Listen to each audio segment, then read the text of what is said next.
Right. So I'm going to record this. Then I can see who is going to be an active student and who is going to be a passive student. Ninda dari mana itu Ninda?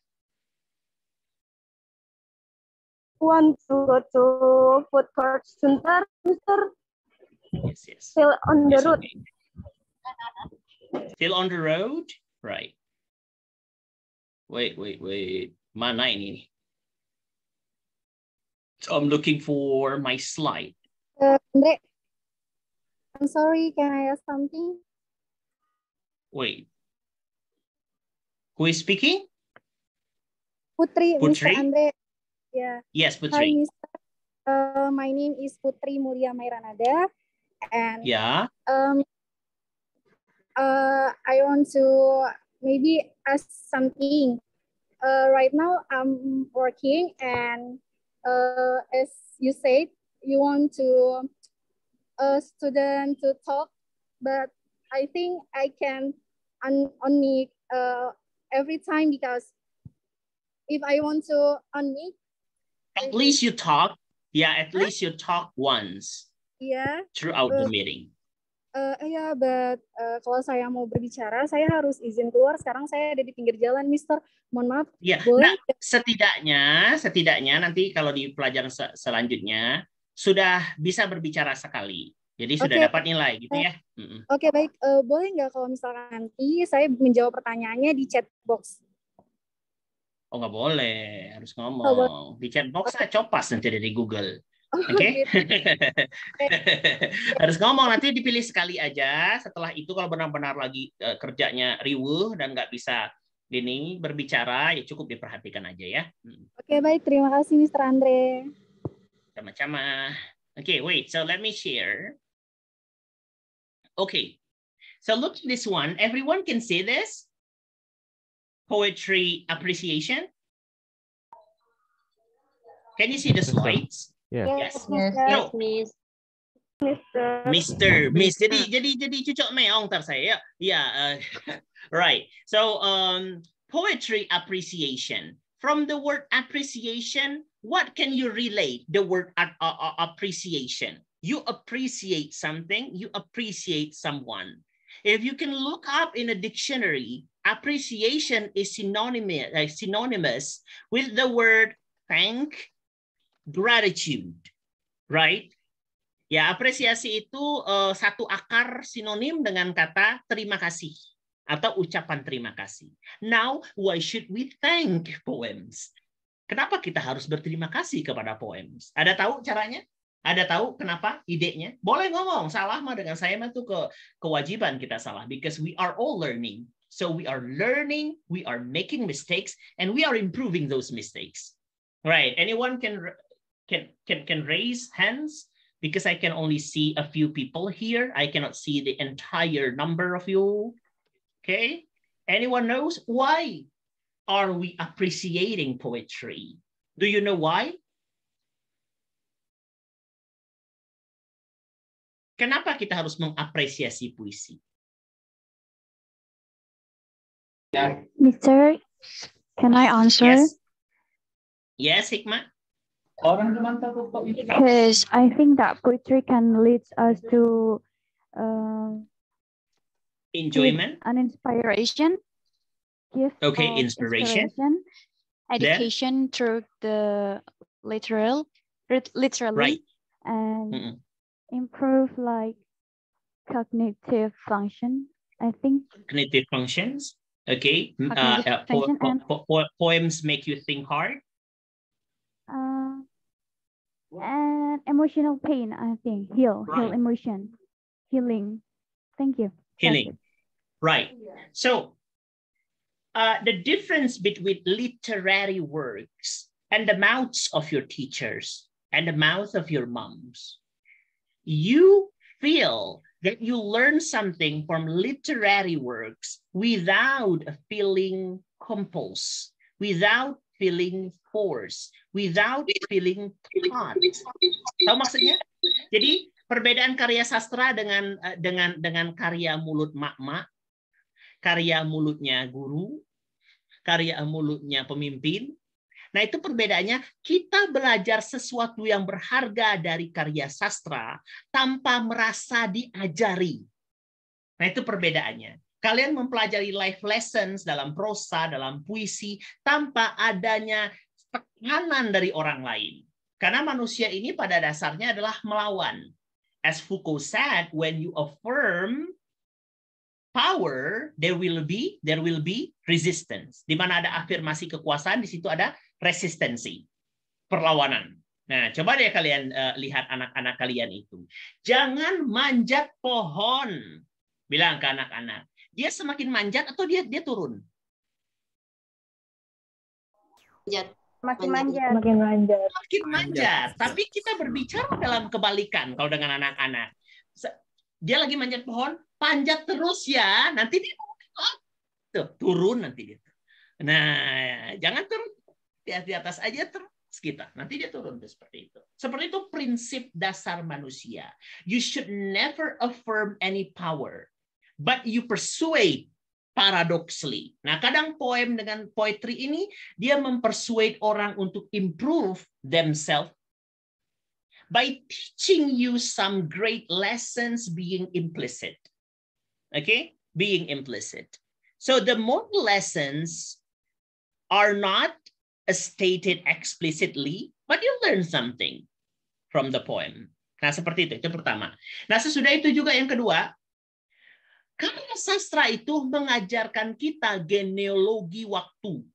Jadi apa yang terjadi pada suatu masa, suatu epoch, bahasa Inggrisnya, epoch yang terjadi di suatu masa, dan bagaimana kebudayaan di suatu masa tersebut, dan bagaimana distribusi nilai di pada suatu masa tersebut. Jadi yang pertama dia ngajarin moral lessons, yang kedua dia ngajarin apa? Segmen genealogi sejarah. Nah, yang ketiga dia mengajarkan apa? Yang pastinya dia mengajarkan aneka kosakata. Karena puisi tersebut sangat rumit kosakatanya. The lexicon of literary works is relatively so difficult. Why? Because the poems were written in the era where we all had not lived in, right? Nah, seperti itu. Nah, jadi itu yang ketiga. Yang keempat, puisi ini mengajarkan kita bagaimana seni berkompleksitas dalam kesimpulan. Kompleks dalam puisi ini, ya kan? Tapi bahasanya tuh simplistic, tahu? Condense, padat. Nah, seluruh yang dikerjakan oleh poet dengan nilai-nilai yang ditawarkan di situ make us appreciate the works. Nah, itulah tujuannya. Jadi, how do we appreciate the works of a poet, of an author? Through reading the poem, right? Through reading prose. Then you try to find the meaning. Then you try to elaborate on the structure. Then you try to criticize, critic. Jadi, kritik itu di dalam seni apa namanya itu literature. You critic doesn't mean that you say bad things about the poem. You critic because you care about the poem. You critic because there's something in the poem that you really need to evacuate, that you really need to bring up onto the outer atmosphere. Nah, seperti itu. Jadi ketika saya mengatakan puisi ini bagus karena ini, nama kalian itu dalam bahasa Inggrisnya you are a critic. C-R-I-T-I-C. Critic. Itu orangnya. Pekerjaannya disebut dengan criticism. Oke, criticism. Nah, kita mengetik itu bisa kita sebut mengkritik itu bisa kita sebut I critic or I criticize, seperti itu. Nah, criticism adalah bagian dari poetry appreciation. Walaupun criticism di sini lebih mewah karena dia akan dikaitkan dengan aneka teori. Ya, seperti itu. Nah, sebelum kita masuk ke yang lain-lain, bagaimana kalian melihat puisi ini? Nampak? Nampak? Siapa di sini? Yang mau membaca line pertama.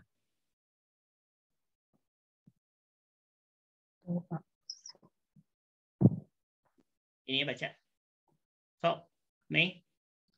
Okay. Rose, thou art sick. The invisible worm. Lanjut. Okay. The invisible worm that flies in the night, in the howling storm. Stop there. Lihat polanya. Oh Rose, thou art sick. Thou art sick. Thou, ini adalah ancient English yang artinya you, kamu. Art adalah ancient English yang to be bagi semuanya. Ya, itu art. To be neutral. Art. Ya, seperti itu ya. Sick tahu ya. Jadi art di sini bukannya art seni.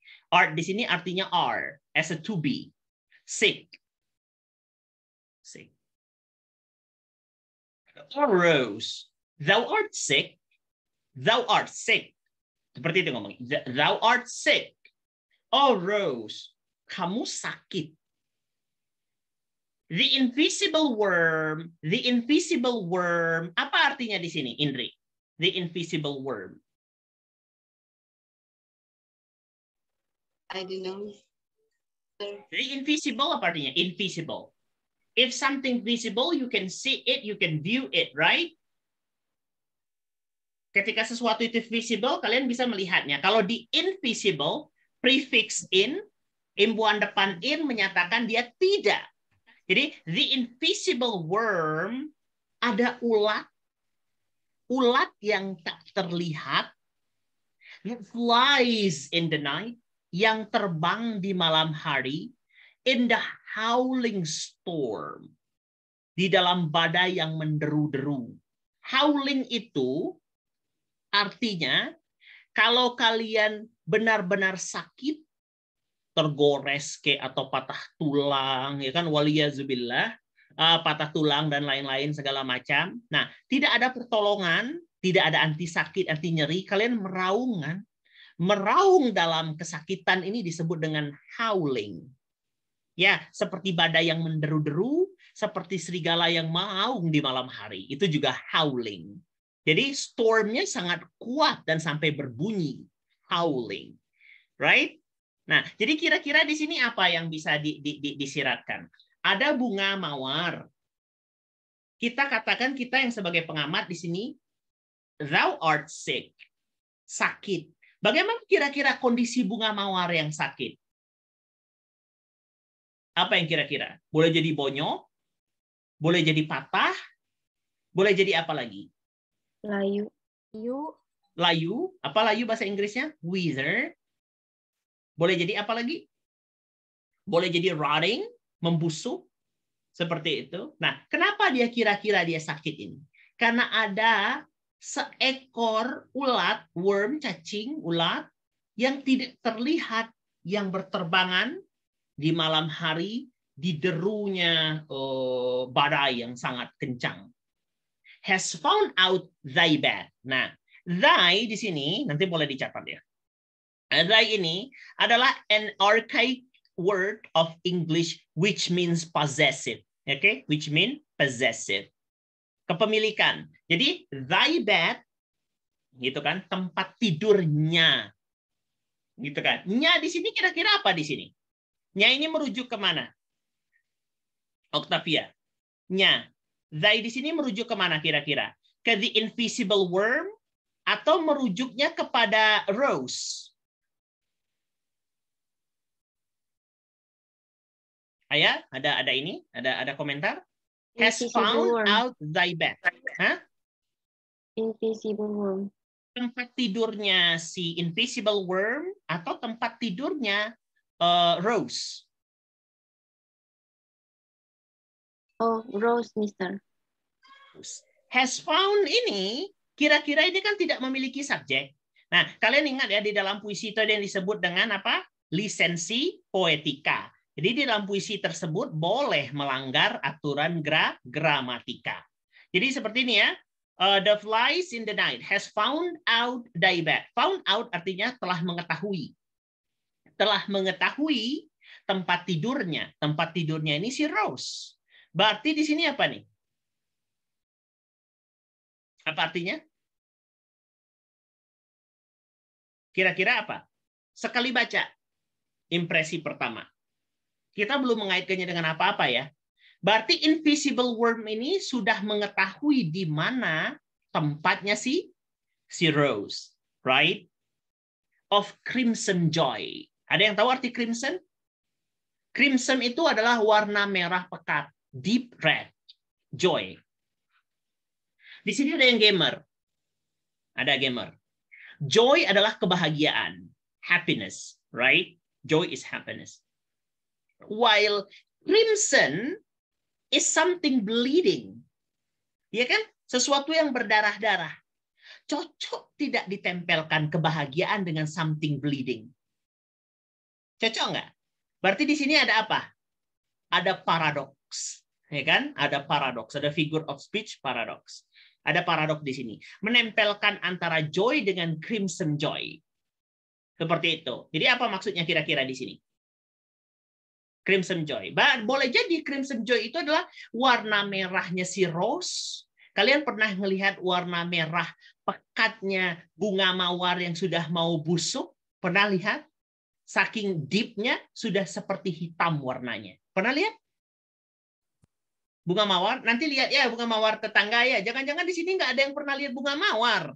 Pernah nggak lihat? Siapa nih? Coba saya tanyain cowok nih. Tony, pernah lihat bunga mawar? Yes, Mister. Pernah? Pernah. Gimana bentuk bunga mawar itu?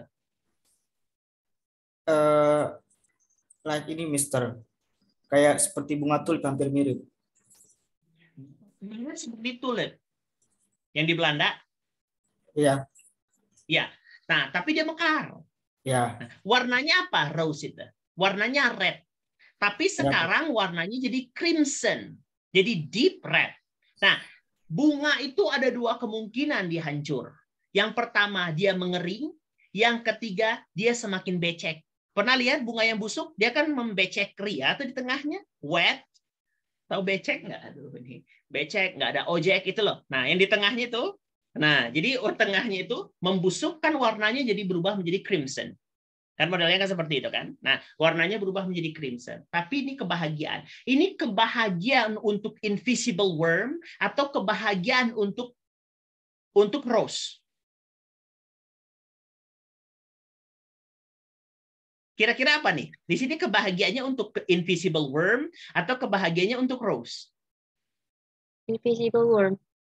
Invisible worm. Very good. Nah, crimson-nya ini akibat apa? Kebahagiaan yang sudah ditemukan oleh invisible worm ini menghancurkan si rose. Coba kalian lihat. Ulat itu senang nggak dengan mawar? Senang. Ya kan? Dia senang dengan mawar. Nah, saya mau nanya ke Indri. Mawar itu senang nggak dengan ulat?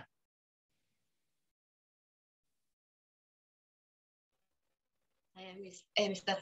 Senang. Ya, enggak ya. Berarti di sini terjadi apa?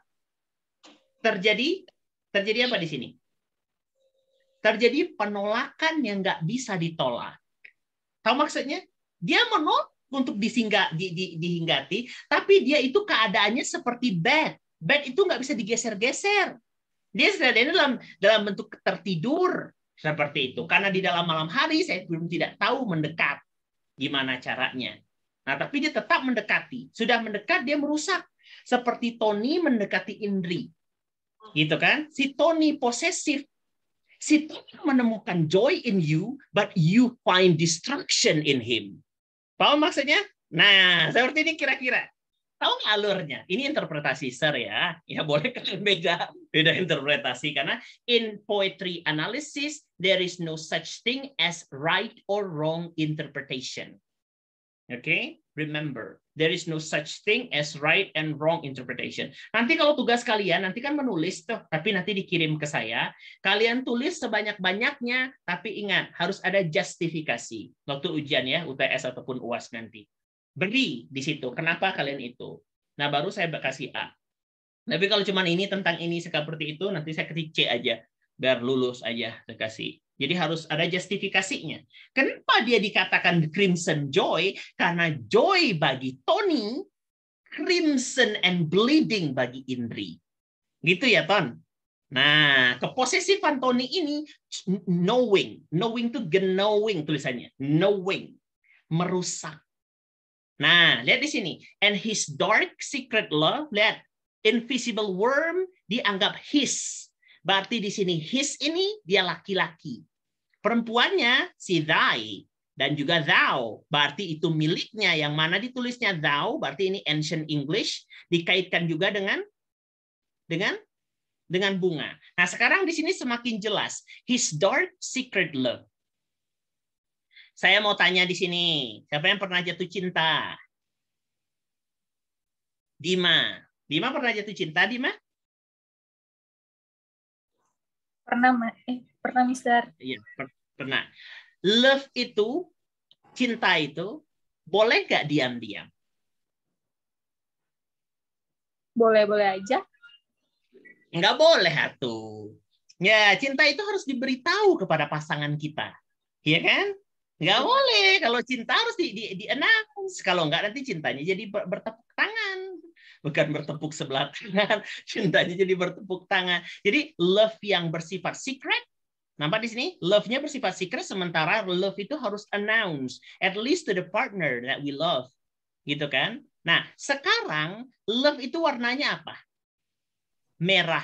Merah itu menunjukkan keberanian ya, menunjukkan keberanian, saling mengasihi, merah seperti itu. Nah, sekarang merahnya dark. Merah dark ini ketika darah itu dikeluarkan warnanya merah, ketika dia sudah terekspos terus sama angin warnanya jadi apa? Crimson. Ya kan? Dark love. Ya kan? Dark love. Nah, dark love ini adalah jenis cinta yang menghancurkan. Does thy life destroy? Jadi thy di sini menuju kepada Rose. Jadi kehidupan siapa yang hancur? Kehidupannya Rose, karena dia dicintai oleh seekor ulat. Nah, paham nggak maksudnya? Nah, ini ekspresi pertama. Jadi, bagaimana pengetahuan kalian, teman-teman, terhadap sebuah apa namanya teh? Ini sebuah fenomena alam, Rose, brings you up to appreciating a poem, helps you in analyzing a poem. Paham nggak maksudnya?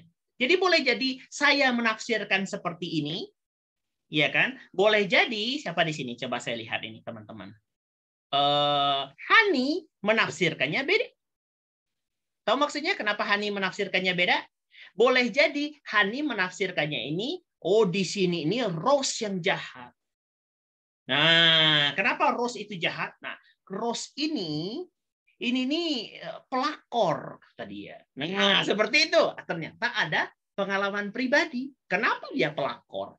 Nah, dia suka sekali dengan ulat-ulat yang mendekat kepada dia, tapi ulat-ulat tersebut malah tertusuk di duri-durinya dan dia mati. Jadi sebenarnya Does Thy Life Destroy ini karena durinya si Rose ini yang membuat si ulat mati. Nah, itu kata dia. Nah, tapi berikan buktinya. Karena Thy di sini dicocokkan dengan Rose, saya rasa tidak cocok dengan ulat. Seperti itu. Nah, saya mau tanya satu-satu ya. Biar kita aktif.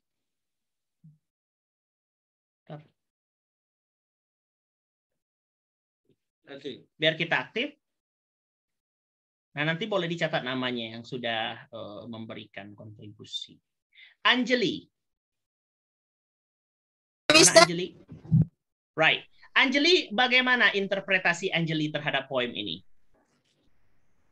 Can you tell us your first impression of this poem? I don't think so. Anjali? Where is Anjali? I don't know, Mister. Oh, you don't know. Siapa yang berani di sini memberikan interpretasinya kepada poem? Tadi kan sudah terbimbing. Ini untuk pembuka kelas kita aja dulu. Jadi apa nih? What is your interpretation, your own personal interpretation of this poem? Do you have any different interpretation from mine? Siapa yang berani ngomong? Ayo, dapat nilai.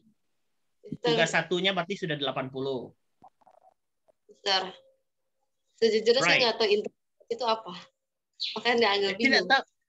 Tidak tahu apa? Interpretasi itu apa? Nggak tahu. Interpretasi itu penafsiran. Oh, Okay. penafsiran. Right. Putri, Silakan, Dri. Siapa ini mau mencoba? Tidak ada Iya. salah ataupun benar dalam Saya interpretasi, jadi jangan takut. Iya. Ini siapa yang ngomong ini? Halo, Mister. Ada suaranya nggak? Siapa nih yang Putri, ngomong? Putri. Bentar, Maaf, bentar. Mister lagi di pinggir jalan. Oh, Putri. Oke, Putri Halo. menyimak, Putri. Jadi saya mau Oke, go menafsirkan, ahead. cuma suaranya jelas nggak? Soalnya saya lagi di pinggir. Oke. Wah, Kalau sok- menurut tafsir saya, ini terdengar nggak, Mister? Benar, benar. Kalau menurut tafsiran saya, ini seperti em, halo, Mm-mm. ya. Kalau menurut tafsiran saya, ini seperti kisah mungkin anak muda yang si cacing, si worm ini adalah lelaki, kan tadi ditafsirkan sebagai Rose ini perempuan dan si cacing ini lelaki. Terus ada Chrism joy yang artinya itu kegembiraan merah. Kenapa saya bertafsir ke hal-hal yang ini ya, mungkin kayak kenakalan seperti cinta di luar batas mungkin sampai menghancurkan si Rose. I mean, apa ya, Right. perilaku si worm ini sangat menyakitkan bagi Rose, entah dalam unsur hati atau di luar itu mungkin yang lebih parah. Saya bingung kata-katanya, intinya saya memaknainya nih, si worm ini sangat apa ya, Right. melukai hidup. Apa ya tadi di ayat itu? Possessive? Destructive? Kenapa, Mas? Possessive? Iya, Possessive? Itu mereka kayak menghancurkan hidup mereka. Apa di luar batas kah atau Now, soal hati? do you think Rose and the invisible worm a married couple?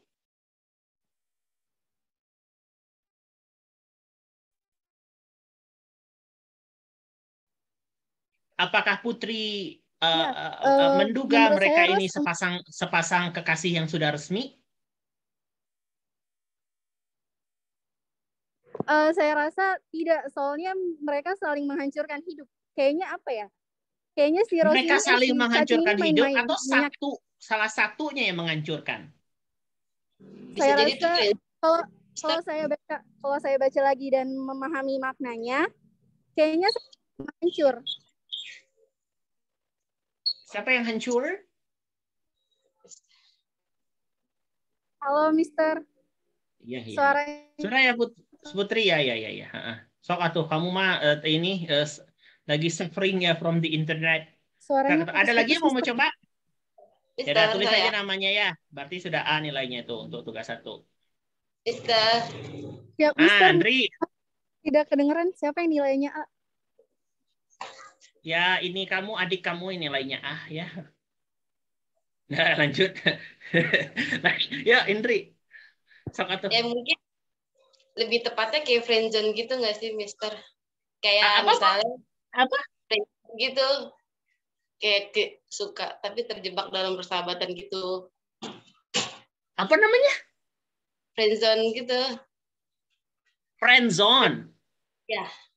Oh. Jadi tuh istilah kata kayak Rose suka sama si siapa?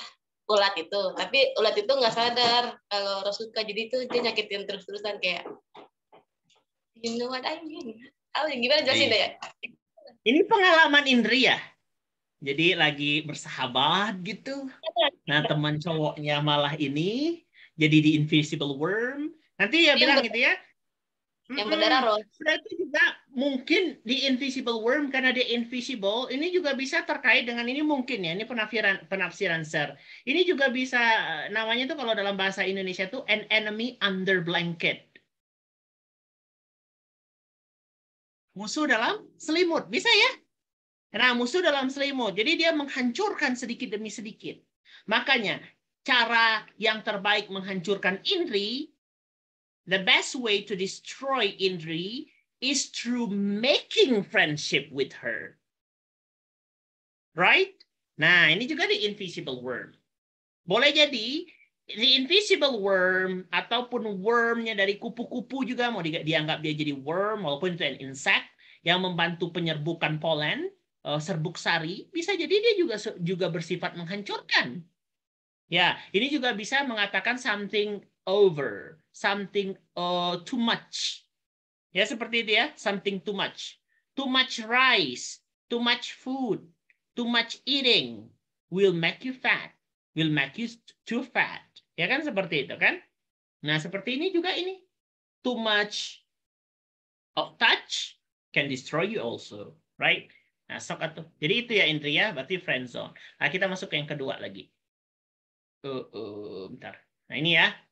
To understand a poem, you must read it carefully and should observe 3 important rules.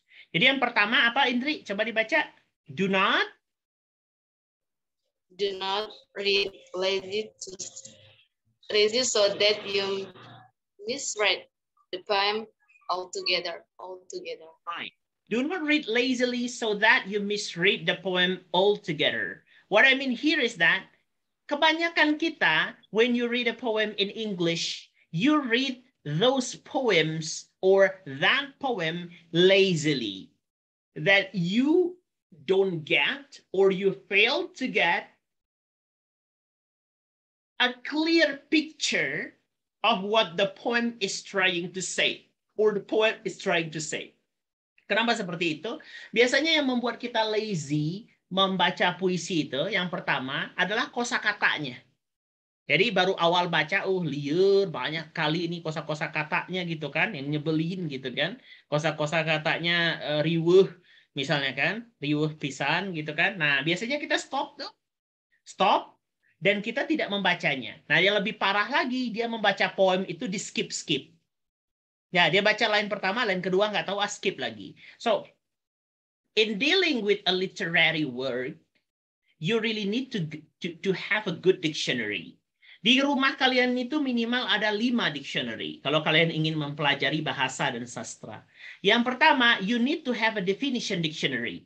Like Oxford, Advanced Dictionary, Longman, you need to have that dictionary. The second one, you really need to have a phrasal verb dictionary. Phrasal verb tahu kan? Phrasal verb, all multi-part verb. Misalnya seperti ini. Indri is always coming late to the class. I cannot put up with her anymore. Up with her anymore. Up literally means you put something, then you put it on top with and conjunction. Seperti itu. Nggak bisa gitu diartikan. Put up artinya meletakkan ke atas dengan. Nah, put up with artinya tolerate. Oke, tolerate atau mentoleransi. Apa artinya di sini? Berarti put up with artinya bukan meletakkan secara literal tapi mentoleransi. Oke, mentoleransi. Nah, kata seperti ini, kata-kata verb yang dengan preposisi tertentu membentuk makna yang lain dari makna literalnya, ini disebut dengan multipart verb atau phrasal verb. Nah, kamus pertama definisi, yang menjelaskan definisi. Kamus kedua phrasal verb, nanti bisa dicatat ya, di download. Phrasal verb. Yang kamus ketiga itu dictionary of idioms. Since English has a lot of idioms as colloquial parts of conversation, sebagai bagian dari everyday conversation, nah kalian juga butuh yang namanya idiomatic dictionary or dictionary of idioms. Nah, yang keempat, since that you are a student of literature, you really need to download a dictionary of literary terms. Kamus terminologi sastra. Karena waktu kalian tanya apakah Sir tahu semua kata-katanya, apa tuh? Di terminologi sastra kalian harus baca. Karena bisa jadi dia berbeda dengan yang lain. Yang keempat, selain terminologi sastra, if you are an academic student, you also need to download or to purchase a dictionary named Dictionary of Academic English for you or to help you to write English in academic ways. Oke, seperti itu. Jadi itu perlu ya. Jadi baca kamusnya itu beda. Misalnya nanya ini, Sir, nggak ada kata joken di kamus ya? Nggak ada tuh. Itu kan literature. Jadi bukanya di kamus lain. Tidak ada di kamus. Nah, enggak satu itu phrasal verb, bukanya di kamus lain, bukan di kamus definisi. Rata-rata kita punya buku kamus itu Oxford yang kecil itu kamus definisi yang pakai itu. Right? Nah, terus always look for a simple explanation and do not be afraid to express it. Jadi, whenever you see something as a first impression when reading a poem, try to tell yourself what it is meant to be that way or how it is supposed to be mean. Gitu loh. Tahu nggak maksudnya? Waktu melihat rose, melihat invisible worm, nah cari saja penjelasan yang paling simple terhadap itu. Oh, berarti ini aktivitas animal dan animal. Gitu loh. Yang satu bersifat destruktif, yang satu lagi bersifat submissive, pasrah. Ya, submissive. Jadi mereka saling bertemu, tapi yang satunya membutuhkan tapi menghancurkan, yang satu lagi memang tidak butuh tapi tidak bisa berbuat apa-apa. Nah, seperti itu ya. Jadi lihat saja a simple explanation. Yang ketiga, as far as you read, as far as you can, avoid putting your ideas and feelings into the poem. Jadi pertama kali dalam menganalisis puisi, kalian harus selalu bisa objektif pertama. Karena di dalam tataran analisis ada beberapa tingkatan. Yang pertama, literal analysis. Literal analysis, you focus only on the words. Or textual analysis, you focus on the words and the clues given by the words surrounding. Yang ketiga, baru intertextual analysis. Kalian menganalisis puisi ataupun karya sastra dalam hubungannya terhadap autobiografi si poet, expert, sejarah. Nah, seperti itu. Jadi kalian support yang kalian baca tersebut itu langsung kalian jelaskan dalam genealogi sejarah.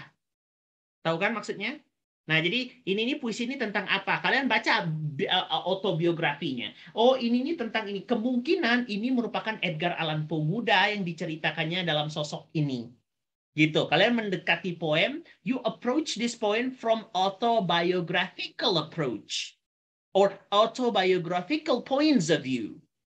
Okay? Okay, the second one. When you try to include intertextuality, then you try to interview scientific experts whose expertise lies in poetry analysis. Then you try to support your ideas, your analysis. You support your ideas or your analysis with some supporting scientific statements. Jadi kalian membuat analisis seperti ini. Oh, ini disupport juga dengan pakar nih, Profesor Indri, Profesor Angeli. Seperti itu. Kalian masukkan pendapat pakar di situ. Ataupun analisis ini sudah dilakukan oleh Derrida. Analisis ini sudah dilakukan oleh ini. Siapa nih namanya nih? Yang pakar sastra yang dari India itu, yang temannya Derrida itu. Saya lupa namanya. Siapa ya? Saya lupa yang teori dekonstruksi itu. Nah, jadi seperti itu. Jadi pertama sekali you talk of the textuality. Okay, the textuality. Jadi ada teori yang new criticism, kalian memecahkan masalah itu dan mencari tahu clue di dalam puisi itu aja. Jangan kemana-mana. Jangan keluar dari puisi itu. Jadi otak kalian yang mikir ini kira-kira ini kira-kira ini, seperti itu. Kalau kalian masukkan autobiografi di dalam karya sastra, kadang peran kalian hilang. Benar nggak, Indri? Kadang peran kalian hilang kan? Karena ketika kalian mau menafsirkan sesuatu, ternyata ini bukan sesuai dengan autobiografinya si poet. Oh, berarti ini salah. Gitu kan? Jadi tidak merdeka kalian sebagai penganalisis. Ya, seperti itu. Oke, sebatas ini ada pertanyaan nggak? Kalau ini Mei Fang, do you have any idea? Yang tadi itu tentang apa? Kalau kira-kira dari ini, dari pandangan Mei Fang.